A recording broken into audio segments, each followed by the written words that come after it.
start this off with the fact that we met up here. On our way here, I forgot my shoes. I am wearing Crocs. Crocs, y'all, Crocs. But we are here to have this conversation. And y'all, listen. So, I am flattered. I'm flattered, y'all. Because Kim, we're going to go into who Kim is in a minute, but Kim here has reached out and she, wanted to have this conversation about mental health awareness. And y'all know I love mental health awareness, and to know what you have going on, and I just have so many questions. Okay. I have so many questions because you got this baby about to just blow. Oh my God, it is definitely my baby. Oh my God. It's so special to me. It's so important. So yeah, I'm just. So what exactly does mental health awareness mean to you?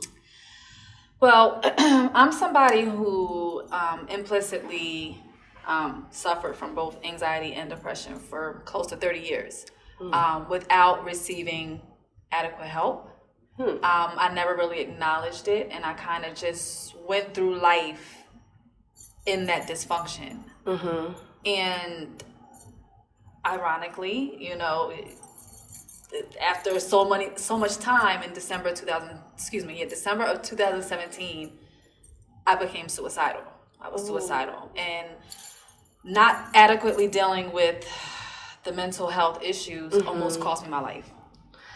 I got you. Yeah. All right. Yep. So I wasn't ready for that.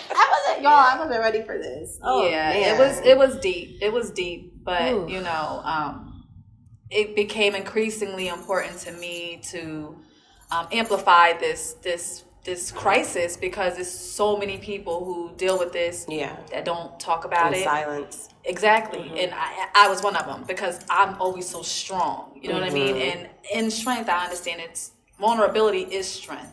Yeah. And if we have more people that amplify this subject matter, maybe we can save a life. Maybe we can save somebody some of their stress and their depression or what have you. Maybe we can, there's just so many different things you can do if this is a conversation to be had. So, I agree. Because of my own struggle with mental health, I decided I wanted to be that voice to kind of help other people to recognize that they may be dealing with some stuff, and it's okay. That part, it is okay. It is. Ooh, that's just okay. Yeah. I'm gonna woosah for a minute, y'all. I had to take a quick break because some things that were said resonated with me. Because you mentioned the date, December 2017. Mm-hmm. And I got emotional a little bit because hearing her literally say that she, was suicidal. I was going through a depression and dealing with a separation from my husband at the time. So in that, I got a really big chill, and it was like, when you're uncomfortable about something, you don't know how to react. So my reaction was to remove myself from that moment, but I'm back now. I'm back. We continue to be interrupted, but it's okay. This one is on me again, and I'm going to just take that. But nonetheless, though, to be able to relate with what you just said, and again, we would have never known it unless you spoke about it. Yep. And we had this conversation. So it's these are necessary things that they're very necessary. To just speak. This is very necessary. It doesn't even, and I was going to say it doesn't matter who. No, it does matter who you speak to and speak of about these things, but it just, I swear. I did also wanted to pull out because you mentioned being in it's not a dysfunction, depression and anxiety for about 30 years or whatever, which goes to show it traces back to your younger years.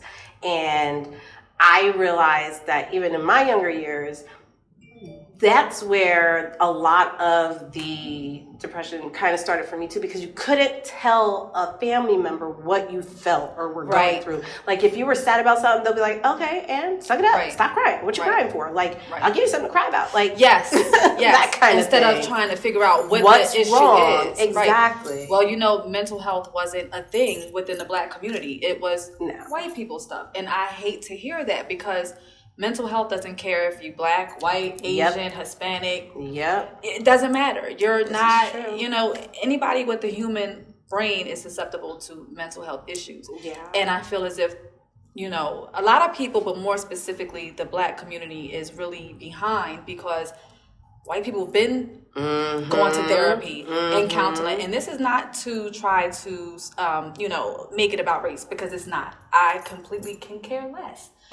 I'm more specifically speaking about the Black community because it's something we were not allowed to acknowledge. So we tend to go through life and we keep piling on stuff and piling on stuff and piling on stuff and never adequately dealing with it. And then you go through life with all this junk. All that baggage. And you get into relationships and then you experience that and then you pile on more junk. At what point are you releasing? At what point are you unpacking? You know what I mean? So these are conversations that need to be had. So for you though, when did you realize or notice more or just gain more awareness in mental health in your life? Like what events may have taken place, you know, not getting too deep into it if you don't want, but what events for you took place for you to have that acknowledgement or conscious likeness of, oh shit, all right, something's up. Well, I'll say for me, my awareness began in an argument that I was having with someone. So my son's father and I, we were having a disagreement about something, and he made a comment. I mean, I don't remember his words verbatim, but he's alluded to the fact, like me, I am big on loyalty. I'm very genuine. I love genuine people. I don't want none of that nonsense around me. But in that, I felt like my shit didn't stink, basically. But he had to let me know, like, yeah, you place a high esteem on that, but the way you talk is crazy. Like, I didn't care, but I wasn't aware. It was because that's what I grew up around. And it carried with me. So in that, like I could be talking to you and then I'll cuss you out and don't think anything's wrong with it because that's what I'm used to. It was enabled. It was because that's what I saw growing up. And then as I got older, that's how I operated. Wow. And when he said that, you know, I'm like, it didn't resonate right away. But at the end, I'm like, dang, like that kind of penetrated a bit. I'm like, trigger. It definitely triggered. And then I started to reevaluate. I looked in the mirror and I realized that what he said was in fact factual. I had a problem with the way I spoke to people. I had a problem with being very reactional. Hurting your feelings. Oh well, you'll be all right. Like, but again, that's what you're taught. But you realize the older you get and the more you go through life that's not it. That's not how you're supposed to operate. Not at all. It's not healthy. Now, I'm not saying it ain't there. I can still cut you out. You can still pop off. Right, that's never going to go nowhere. That's never going to go because that's just me. But you know how to, like, literally turn it on, turn it off. Yes, turn it on, turn it off. There's a place for, and you know, time for everything. And you don't always have to be rah, rah, rah, rah. Right. You know what I mean? Like, that was pretty much my entire life. That can cause anxiety itself, especially at the end of it. Like when you're already on 100, and then once you're starting to come down from that high, I don't know if your body, like, so for instance, if you get in an accident, your body tenses up, and then when it releases that tension, you're sore, you're hurting, you're like, because you got all that adrenaline pumping through you. Girl, so it's allowing you not to feel. Yeah, that rah. It's draining. It's very draining. It is. Like, it's weird because I've not been a rah person. I know I said rah like that. You sure? You think that's kind of good? I don't know. But I was that way with my family than I was with the people I should have been that way with, like friends. So I would always pop off at the mouth. And one thing my mom and grandmom used to always say, and it still sticks with me to today, because my mom would tell me now, govern your tongue. And I'm like, but such and such needs to hear what I got to say. Right. But again, I wasn't saying it to the right people. So with that, it's weird that you just did it on the fly. Whereas for me, I was so succumbed to people being in a way or feeling a way about me or being upset with me. And I never wanted people to ever be upset with me about anything. I always wanted people to like me. But then, that gets you taken advantage of too. Absolutely. Absolutely. But who I am today, though. See? You see? The experiences, you grow Yep. and you go through these things and you finally get to a point where you're like, okay, I'm done. I'm tired. I don't want that no more. It's tiresome. It's absolutely tired. When you've been, portraying a certain behavior pretty much your entire life, that's a problem. Yeah. That is an absolute problem. Unless you're like a nice person. Right. Now, don't get me wrong. I'm nice. Like, you're anybody that knows me, thank you.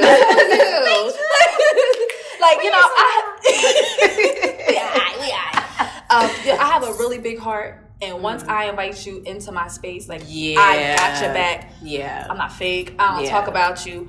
Like, that's just like, and if you need me for whatever, like, I'm there. Yeah. But when I don't fool with you, I don't fool with you. Yep. There's no in between with me. Yep. So I had to learn to begin to pick and choose my battles. You know what I mean? And understand that every action doesn't need or require a reaction. Some things you just be like, psh, man, whatever. Right. You got it. Right. And I've learned to do that. And I am so much more lightened these days. You know what I mean? Because it's just like, I don't want to do that. I don't want to do that. But sometimes it's warranted. It is. That's what I'm saying. Like, it can still get there, but that is not my first reaction. I don't want to argue with people. Congratulations to your growth, boo. Because thank that you. I know takes a lot of courage to step out of a box that you've been in for so long. It's almost it's like a bad habit, and they usually say it takes like, I don't know if it's 21 days or it's a certain amount of days to break a habit. I think it is 21 days. So you legit I don't know how long it took you, but you got years. to. Because again, I don't know, the stubborn mind, the pridefulness, it can get to the point where you're just like, I'm not changing for nobody. And that's how I felt. Changing myself, because this is term me. I hate it, but it happens through all of us. This is me, take me or leave me as I am type of. I was big on that. Girl, okay, well then go. Like, you don't gotta be. But that's not a way to treat people. Yeah. Like, that's, and I don't want to be portrayed as that. Yeah. You know what I mean? Yeah. Like, people still know, like, I'm not going to, like, play with you. I'm not going to, but I don't want to be so mean and nasty. Right. You know what I'm saying? Right. And it's never really what you say, it's how you say it. It's and my always how delivery you say sucked. It sucked. Yo. And I admit that. You know what I mean? But I will say, throughout that ordeal, even in that, one thing is, I'm a woman first, and if I'm wrong, I don't have a problem admitting I'm wrong. Sometimes I would cuss you out, and then I would feel bad and be like, you know what? I'm sorry. Yeah. Right. But I'm not like, I ain't doing that. No. Right. I'm not. I was never like that. Right. If I'm wrong, you're going to take accountability. I will take accountability because I was wrong. But in that now, like I said, I don't even want to do that. I want to make sure that I can be mature and handle things the mature way and not be so quick that that's I'm damn near You're 40 grown years now, old. man. Like, You're grown. right, with grown kids, grandkids, toddlers. I don't want to do that. Yeah. So that's why, mental health really became important, because again, this is something that Black people, I ain't gonna say all, but I'll say about 86% of Black families were taught not to acknowledge that wasn't a thing. It wasn't a thing for us. Pushed under the rug. Yep. Hush, hush. Yep. It's crazy though, because with the whole, sweeping things under the rug and stuff in the household, Black family household, we'll just keep it there because, we are women of color, melanated.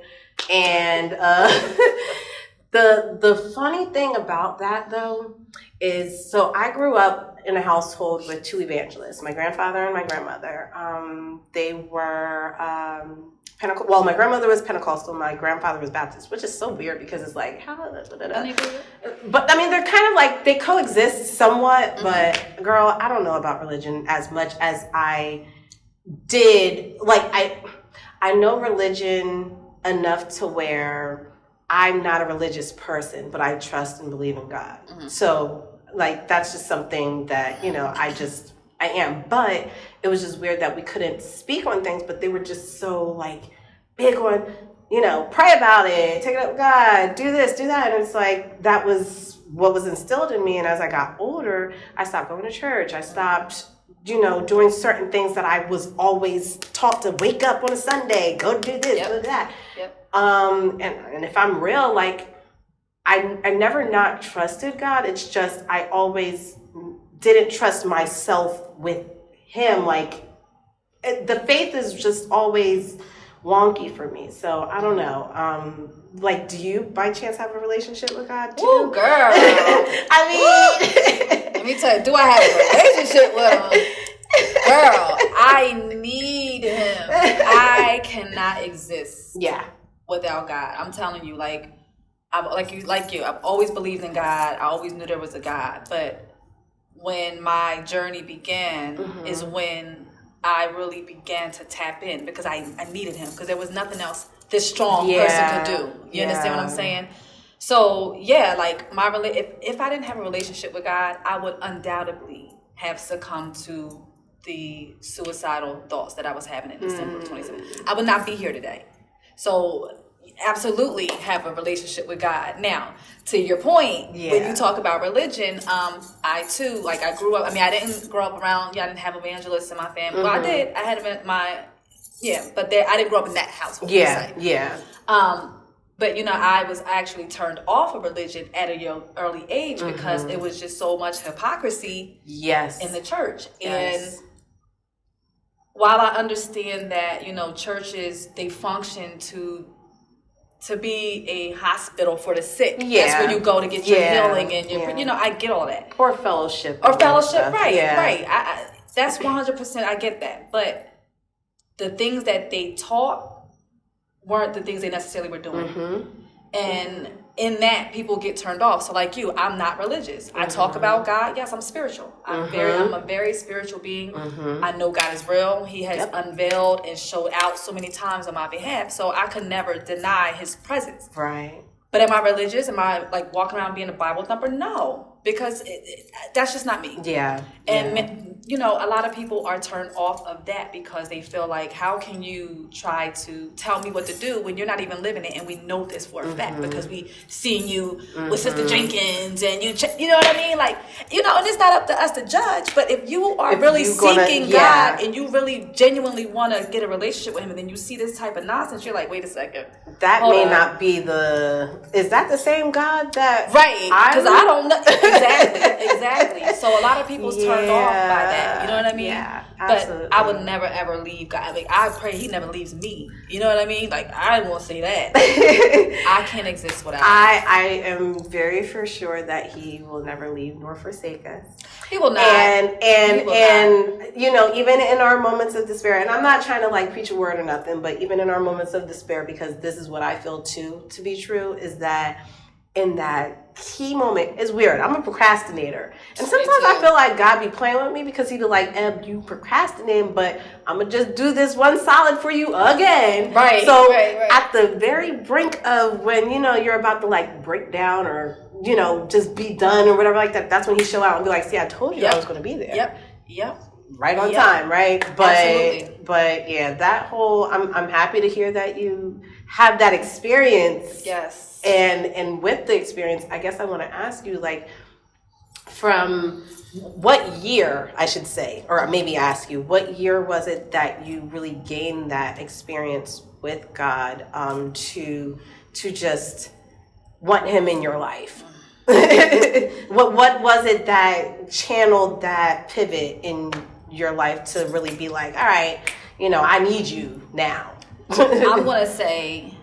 in 2014, I actually had a PE, pulmonary embolism, which for people that may not know, that's a blood clot. I had a blood clot lodged in my left lung, and my sister and I flew to Miami. I had no idea. I knew something was wrong because the day before I left, I started having symptoms. I wasn't feeling well. She cussed me out. We was almost late to the airport, but I wasn't feeling like myself. Yeah. So I got on an airplane. Like, I really couldn't even, I couldn't enjoy myself out there. You know what I mean? But in that, I'll go into further detail later, but I had an encounter with God while I was out there. I actually died in my sleep. And I saw myself in the grave. And that was the very first time that I had a one-on-one interaction with God, and I understood that he was telling me that I was in grave danger. So when I got back, I just wanted to sleep. I was just so tired. And my sister's like, no, let's go to the hospital. And I'm like, nah, I just want to sleep. She's like, you can sleep at the hospital. Let's go. And we went, and I tell them, you know, what my symptoms are. I tell them I just got off the airplane, and they ran a test. And I had a blood clot lodged in my left lung. And they were like, you should not be here right now. This is kind of freaky. Like, oh my God. You didn't get on the airplane once, but you got on it twice. Right. With that blood clot. There and back. And the doctor said that once the plane took off and the altitude level changed, the blood clot should have traveled and dropped me. He said, there's no way you should be alive right now. Once that airplane landed, you should have been dead. So and that was the beginning of my journey. And how real is God, y'all? Listen, I'm telling you, like, and I was in Miami for 4 days. Yeah, my hands are like all sweaty and stuff. Yeah. Damn, I was down there for 4 days and was just not feeling well. Like, you know, I couldn't really even turn up. Like, but I was still trying to drink. But I was taking like Excedrin, Tylenol extra strength. I'm taking muscle relaxers. I'm taking all types of things to try to, because it was like, it felt like an extreme hunger pain. Yeah. And it was like a solid pain. And I just knew something was wrong. And I'm like, I just want to hurry to get back to Jersey. Yeah. And luckily, you know, I didn't, you know, go ahead and go home and go to sleep because it was just say I would have woke up at that time. You know what I mean? So God sustained me then. And even in that, like, I still believed in God. But it was really like that turning point. That was when I started to pay attention more. But when I went through everything I went through from December 2017 to January 2020 is when I really understood and understand that I cannot exist without him. I don't want to. I swear, him showing up to you was also probably telling you how spiritual of a person you are. Not everybody has this gift of being able to have him literally speak through people, speak to you directly, or just give you a vision in a sense where you know, like, who girl? Yeah. I'm chosen for some reason. Listen. Clearly, whatever the reason is, you're on your way there because you started this journey right here. The experience. The experience. Yes. Experience God. We are back. Ooh, y'all, listen, if you are just catching in with us, we've been talking all things God, all things rah-rah, all things experiences, growth, you name it, like, tap in. Like, this conversation is really dope. I probably shouldn't really say this, but, like, this girl and we've known each other for some years. Yes. And it wasn't that long ago that she literally asked me to just be part of something in this journey that she has going on. We could have just tabled it and like did this at a house, sat at one of our houses drinking wine and everything else. But she really wants to push this to you all. Mental health awareness is very, I don't know if the pandemic for some brought it out more or whichever, but to hear some of your experiences and what you've gone through and what you're still probably going through, but you're getting to a space where you're in a comfort of it to where you can navigate better, you know? Right. And I just want to ask, like, so with this journey, what do you call, like, I already know what she's calling it, y'all. Let me just stop playing. Let me stop playing. The experience. The experience. Number one, she has italicized. There you go. The word experience. And I just want to know what the significance in this, like, what is it? So the reason why I italicized experience is because anytime you italicize something, you're trying to put emphasis on that word, phrase, or what have you. And experience is our best teacher. I know for me it is. Experience has really been wonderful for me. That's how I've been growing. That's how I'm learning. It's by my experience. So if I use experience and I emphasize that, people, and it, like, experience God. Like, yeah, you experience it. I'm emphasizing because if you experience God, then he'll show you different, and he'll give you different understandings and different ways to process things and different ways to look at things. Like my perception has changed so drastically. You know what I'm saying? Just from going through things, just from having the experiences that I had. Yeah. So experience is emphasized. Experience is italicized because I want to put a lot of emphasis on experience of people. So this is slightly a curveball at you. The experience, would you say this is a feeling that you get? Would you say that this is a moment in life or just in your moment that, because you can experience something by just seeing it. You can experience, and like you said, with God, you can experience God because he'll show you things, whichever. But is it a feeling attached to this experience? Oh, absolutely.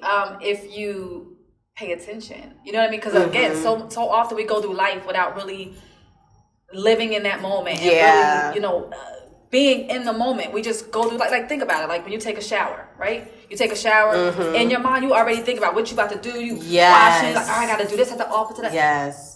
But when you are still and you're in that moment and you're enjoying that shower and you are feeling the water hitting your body and you're just in that. You understand? So that's what you're experiencing the shower. Yep. Yeah, we all experience the shower loosely. Yeah. You know what I'm saying? Yeah. Because you get it in, you get it out, and that's it. But your mind is already somewhere else and it's not present with the shower. So, yes. Ooh, I like that.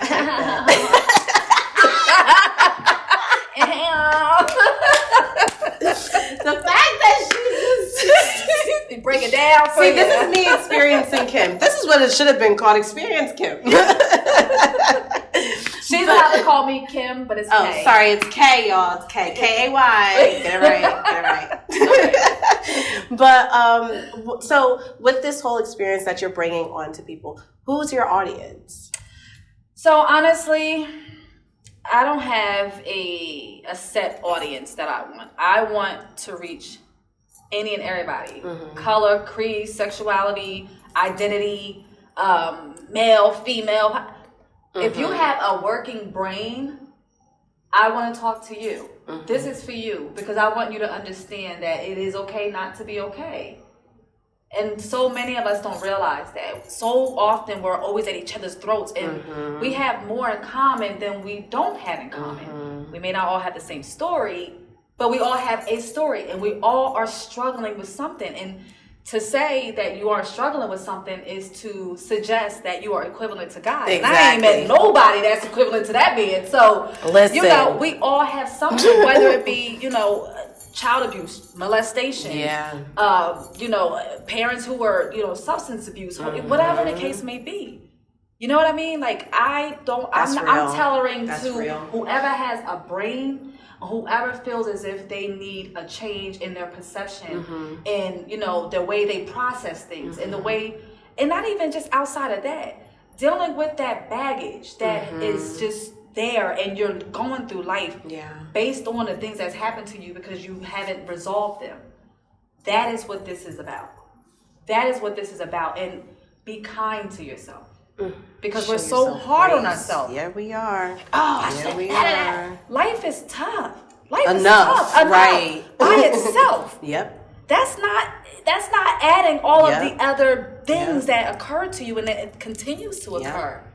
And to your point, I know you said, you don't know if it was the pandemic that, I think mental health was exacerbated by that because we were shut down. So now you're forced to be home with your husband and your wife and your kids all day. And to deal with those emotions that you just like to sweep under the rug. Right, exactly. And you're forced to be in the house with these people. And, think about it. When you're at work, husband, wife, boyfriend, whomever you're with, kids at school, you're at work, husband's at work. But then you guys come home and then it's time to, get ready for the next day. But now we're shut down. So you're there 24/7. And now you're realizing you don't even like this person you with. Oh, I didn't know you act like this. I didn't know you looking boogies at the wall. I don't know. I didn't know you fart and you're stinking. Like, these are things you're learning. And, so it was a lot. That's real though. It is. Like, it's you really got to learn a lot about yourself. Yes. And 2020. That's the key right there. And 2020 brought a clear vision, and they say eyesight's 2020,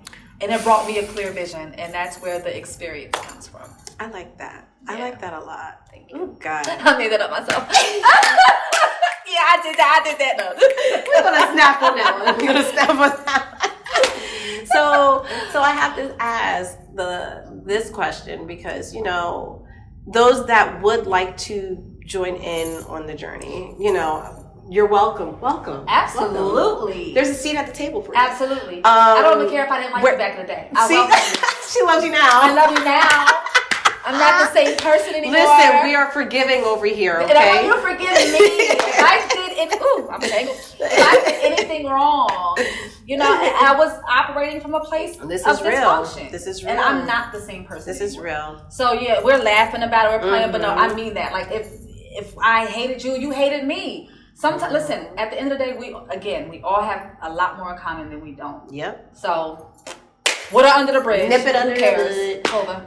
Where do you feel or see the experience in about 5 years from now? What do you manifest for the experience? Since you put it that way, I want to manifest awareness. I hope that the experience is the beginning of more conversation. Mm-hmm. I want it to be global. Of course, that's down the line, but I mean, with God, all things are possible. Exactly. So, I'm not even going to put a time. Girl, it could happen tomorrow. It could. It really could, because I've come in contact with so many people, and I talk about this, and they're like, "Oh my God!" Like, and it be people in passing. So that was confirmation. But I just honestly, I want this to be a worldwide movement of awareness, self-care, and proactivity. Let's be proactive. Let's not just talk about it. Yeah. Let's be proactive. And that has a lot to do with my personality. Like, I am just a natural born problem solver. I can't stand to wallow in problems. Like, all right, this is the problem. All right, we can process it for a little bit, but all right, what do we plan to do about it? I'm not going to sit here and just stressing about it is not going to change it. Let's be proactive. So in that, let's be proactive and help each other. Even if there's something outside of my reach, I have something that is, on my page, all types of resources, suicide prevention, different mental health clinics, different doctors, they have text numbers. I have all that stuff listed. So if you're watching and you want to remain anonymous, there's still resources for you to be proactive. And I really want to do this for the better of good of people, because I feel like if our world is just everybody's so angry, and they don't know where to place it. They don't have an outlet. They're projecting. They don't have an outlet to others and things, and because there's no one's talking about it. No one's talking about it.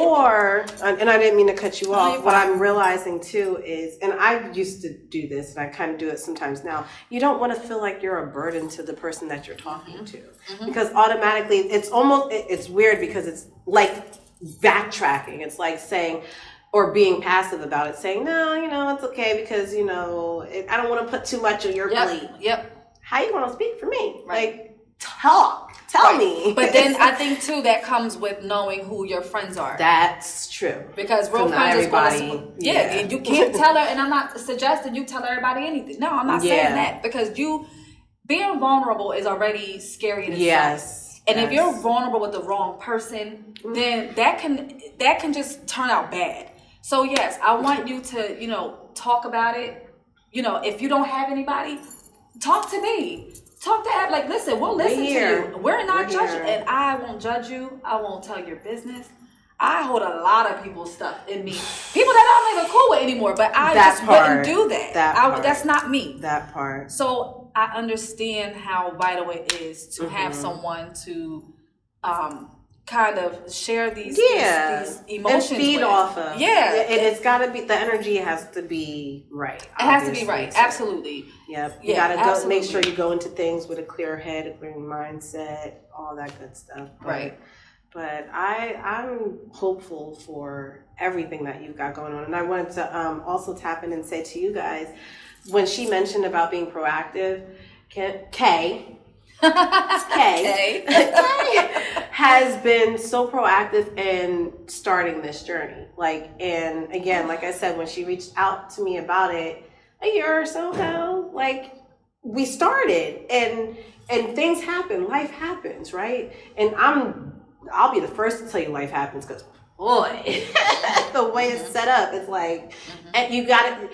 I always say, expect the unexpected. Yeah. Expect the unexpected. Like, don't have your heart and mind set on something that it has to be a certain way because things will change. It will change. And knowing that you still kept pursuing this is all they need to know and see to believe, to be a believer in what it is you're saying and what it is you're bringing to the table. You know what I mean? Like that trust factor is. I had to just put it out there so y'all can just see what she's working with. That's it. But I actually have a funny story about that. So because, like you said, we started this a year ago, right? But what happens? Life happens. Things kept going, and it's never the perfect time to start something. I was always putting a deadline, like, all right, I'm going to do it by this. It's this, and then something else come up, and it completely just drowns out my motivation and my vision. But I'm going to tell you, up until recently, when we just, because now this has been a year coming, but we recently just started doing the work. Yes. So in that, it was, I started this based on a promise from a friend who, I told them my idea, and they are actually cousins with Shaquille O'Neal. So I'm like, oh, that would be great because once I get it up, like all I need is one tweet from him, and so that's what really lit the match. It sparked. But in that, I was like, you know what? As I got started, I started telling guys, I said, you know what? Even if that never happens, I am 100% okay with it. Yeah. Because it's what got me motivated. Exactly. It's what struck the match. Exactly. And now I'm moving. Exactly. So I don't even care if, you know what I'm saying? Because, and that's the mindset to have for this. Because to know that, it's not that you don't care, but you care to a point where it's like, whatever you got from me, God, it's what it that is. is what it is. Yep. If it's meant for them to see it, they'll see it. And, but it's not banking on, let me hurry and do it so Shaq can get No. Yep. Now this is my baby. I hope he does see it eventually. Yeah. I like, hey Shaq, this is God's baby. No, I'm kidding. But I felt comfortable with it. Like, okay, if it doesn't happen, that's fine. And I haven't even been like, since that conversation with this person, I haven't even really been in contact because it's not, I don't want to say it's not a care of mine. It's just not a concern. Or it's not a priority. Like, I know that, like you said, what's meant to be is going to be, and whatever doors that's going to be open are going to be open. Oh, absolutely. And if not, we kicking them down with the Crocs. Harmony's Crocs. You know what? Yo, listen. If only you knew my life. But before we wrap it up, I want to ask you, which is, it's a question that I feel like not a lot of people can actually answer. And not to say that you can't. I know sometimes I can't. But I want to ask, are you happy right now? I am 96% happy. Yes, I am. I can honestly say, I'm 39 years old. I can honestly say now that I am happy internally. I had so much in me that I didn't know, that I wasn't aware of until I started to have this experience. And now I can say that the only reason why I'm not 100% happy is because I still have work to do. Oh, absolutely. I still have work to do. I ain't perfect. I mean, I'm close, but okay. But some things don't change, y'all. That's what. Listen, you're right. That's not going nowhere. I love it though. But I am, I'm honest enough to say that I still have work to do. And I think I'll always have work to do, and I'm fine with that as long as God, keeps me going and just, lets me know when I need to know what I'm doing wrong. You know what I mean? So I'm happy. It took a long time. It took a very long time. Better late than never. Yeah, it took a very long time. I mean, listen, the journey you can appreciate because again, it's yours. Nobody can take it from you. Like, you did all the work yourself with God, and you probably had people along the way. Like, and that's another thing too. Like, some people might have been thrown in to assist in a way that you may never had. So here's the thing with that, right? So in that, again, I'm always the strong one. I'm the one everybody comes to, right? So during my journey, what I did, what my outlets were, when I was dealing with the psychiatric parts of it, I would listen to certain podcasts. Like Oprah has a podcast, and she has with what is this guy's name? I'm sure it's I forget. Yeah. But she, dang Maggot, that was just right there. And I love him. I can't think. I'm having a brain fart. But she is like a 10 episode podcast with a doctor, and he really breaks things down, and it helped me to understand why certain things was occurring, why I felt like this, why, you know what I mean? So, that was good for that part. When I was dealing with the spirituality and the emotional part, Bishop T.D. Jakes, he has a podcast, and I would listen to that, and that would give me nourishment for my soul, and it also made me feel like it was okay, and I was going to be okay. Right. So there were things that were contributing factors to my, friend. It was something like my sister and one of my really good friends were the only people who was really privy to a lot of what stuff. Was going on. But even then, I didn't let them know everything. Yeah. You know what I'm saying? Yeah. And so like there are, different people. I have to get that guy's name. I'm sorry. Oh, it's okay. Yeah, it's okay. That's gonna bug me. Look, once she gets it, I'm gonna make sure that it's all posted on the thing and stuff. It's probably gonna be his face there too, and I'll have a picture of Kim next to him. I don't know why I keep thinking Edgar Allan Poe. That is not his name. It is absolutely not his name. But that's what's there.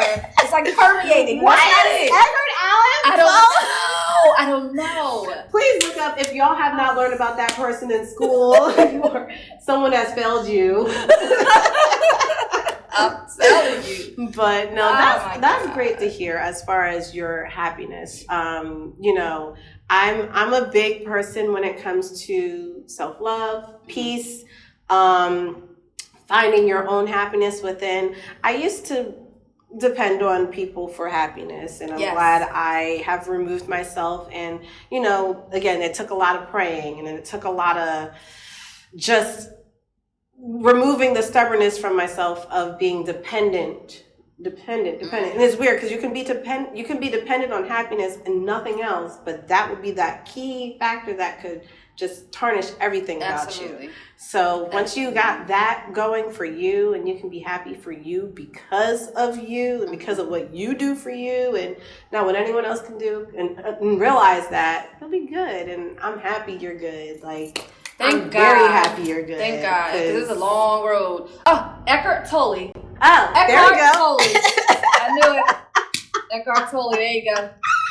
I told you I was going to get it. Tolle. I just need not Allan Poe. Not Allan Poe. Eckhart Tolle. Dang. He's awesome. We're going to definitely make sure we have those links for you guys. Yes, too. definitely. But Kim K, I appreciate you. I appreciate you. Great. Thank you so much for even agreeing to have this dialogue with me. Again, you never know what you need until you do it, until you step foot into that experience. You know what I mean? Yep. So for me, this clearly is reminding me of some things I gotta do myself, which she's laughing because she knows. So, girl. But you are appreciated. Congratulations. We're going to toast to this once it's all said and done, and y'all going to get that video too. So, yes. Bill. Hopefully you. Oh, no. Hopefully you guys will have a drink with us. Glass of wine. I mean, listen, it's a party. Damn. It's a party. Y'all be easy.